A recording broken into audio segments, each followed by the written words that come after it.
Today we're going to talk about a fragrance from the house of Chanel. You guys know already I went to Neiman Marcus and went absolutely ballistic, and I was able to go home with some samples so I can get a further wearing experience.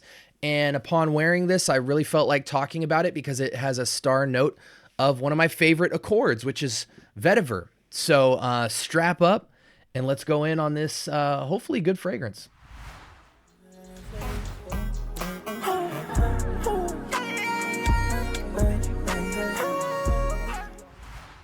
All right, welcome to the Scent Bubble. I am your host for the afternoon. Today, from the house of Chanel, I believe it's their exclusive line or one of their signature lines, their main signature line. I have Sycomore. What struck me about Sycomore, and let me type this in real quick, Chanel, because I didn't have it pulled up for some reason. You got to love my lack of preparation. What struck me with this fragrance is obviously the vetiver. And I'm a vetiver lover. I love all the ways that vetiver is rendered. And it's just such an interesting note. Again, this is from the Les Exclusives line from Chanel. So it's referred to as Les Exclusives de Chanel Sycomore. Now, the representative from Chanel was basically telling me that the story behind the Les Exclusive line is that the perfumer was designing fragrances that reminded her of different things from her past, I guess, or past lovers. It's meant to be a unisex line. And there are a ton of fragrances from the line, like at least 20. So I think all of them are unisex. Obviously, some of them leaning in one direction more than the other, and some very good right down the middle. But this is one of the more masculine fragrances, being that it's a more dry, natural, woody vetiver. So let's get an initial impressions. Again, I've had full couple day wearing experience with this fragrance. I've been really impressed with the Chanel line just in terms of quality and craftsmanship. And even though they're expensive, you do get a lot of juice. I think it's 200 ml is what you're getting in these juices. You can get a half size, which is 100, but I digress. Anyway, so what do you need to know about this vetiver fragrance in comparison to things like Terre d'Hermès, Vetiver Sensual, Encre Noir, anything from Lalique? What other vetiver fragrance? Something like Elysium. This Tom Ford Grey Vetiver. This vetiver rendering is very, I would call it aromatic woody. It's very wood shavings, almost barnyardy, almost. But at the very least, it's dry, outdoor, woodsy vetiver.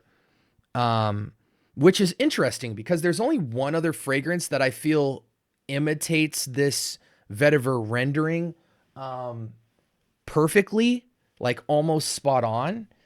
And that's Encre Noir à l'extrême. Burnt wood shavings. But this doesn't feel as burnt as just as much as it is kind of like a stack of fire logs or a stack of chopped wood in a barnyard. I know that doesn't sound great, but there is a classiness to this very natural, earthy type of fragrance. It has a little bit of bite, like spice, but it's mostly just a very linear dry wood and barnyard vetiver. So it's meant to be very like clean and earthy. Let's take a look here at the notes. I imagine this would be a pretty simple note breakdown. Okay. So vetiver, cypress, tobacco, juniper, sandalwood, aldehydes, pink pepper, spicy notes, and violet. I'm going to keep it so tall with you guys. Okay, I described how the vetiver was, and vetiver is truly the star of this fragrance. I feel like that vetiver rendering is 80% of this fragrance.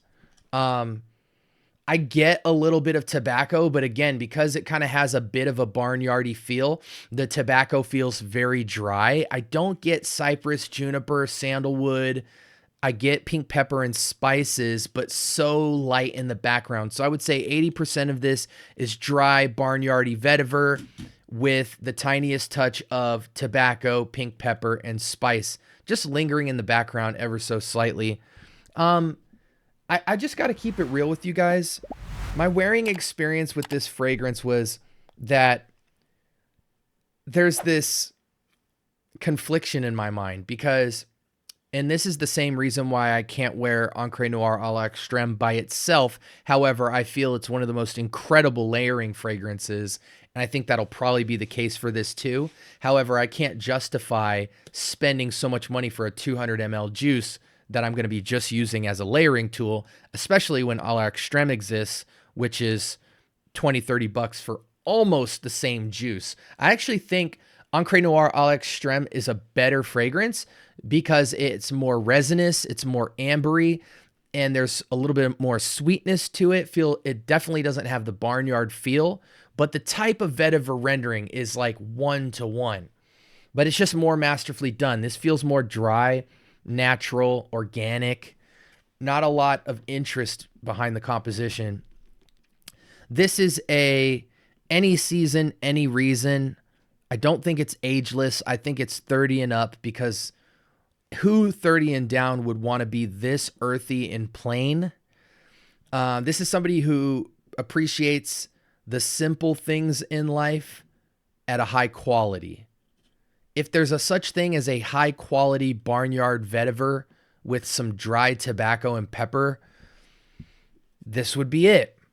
But for me, just with the prestige and the name of Chanel, as well as some of the other fragrances we're going to talk about in the future, this feels average, almost below average, just for the fact that it's average perfumery, but the DNA is very underwhelming. So I'd almost drop it down to like a 6.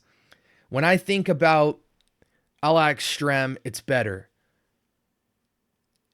Encre Noir Sport is not my favorite fragrance at all, but it's at least a 7. Encre Noir OG Black is about a 6 as well, but it's still more interesting of a fragrance than this.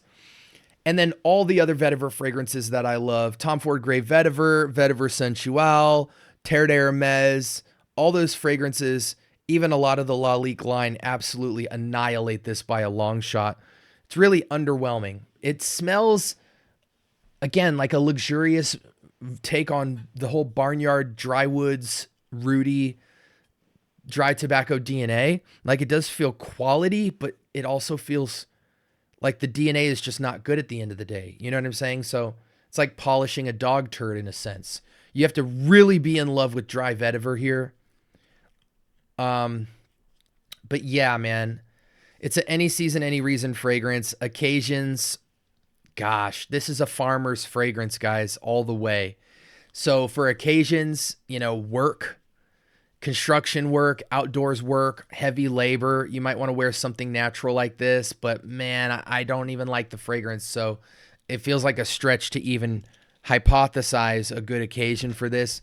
Let's just stop the review here, guys, especially with the price point. This fragrance, what does it retail for? Yeah, see, they don't even... Let's see if Neiman Marcus has Sycamore's price. Yeah, super underwhelming. And it sucks when you smell a luxurious fragrance that just doesn't smell good. You know what I'm saying? But it's just high quality. Yeah, I don't know how much this fragrance is, but I'm pretty sure if I remember correctly, the representative was saying it's somewhere around $300-400. I think 300 safe to say. Yeah, this is a dud. Every fragrance I've named is better than this. Let me know if you guys have tried this fragrance. It sucks because I hear a lot of people, including guys like the perfume guy and stuff, mention Sycomore. He doesn't say it's bad, but he doesn't say it's excellent either. And then a lot of people just don't even bother talking about this fragrance. They're more concerned with things like Boy and Les Leon or whatever, and Coromandel and things like that. So we'll cover those fragrances in the future. But yeah, this was Chanel's Sycomore, an insanely forward dry vetiver fragrance. And it's a dud for me. 6 out of 10. Don't spend your money on it. Sorry, guys. It just is what it is. I wish I could say that every vetiver fragrance is worth purchasing, but it's not. But I wanted to give it due diligence because it's a Chanel fragrance, and I'm sure that vetiver lovers have seen this fragrance before and been curious as to what it might provide that another vetiver fragrance doesn't. This is the Scent Bubble. I hope you guys have a blessed week. Make sure you like, comment, and subscribe. More importantly, turn on that notification bell so you can stay in tune with all of the latest and greatest when it comes to fragrance conversation. Hope you guys have a blessed week, and until next time, peace.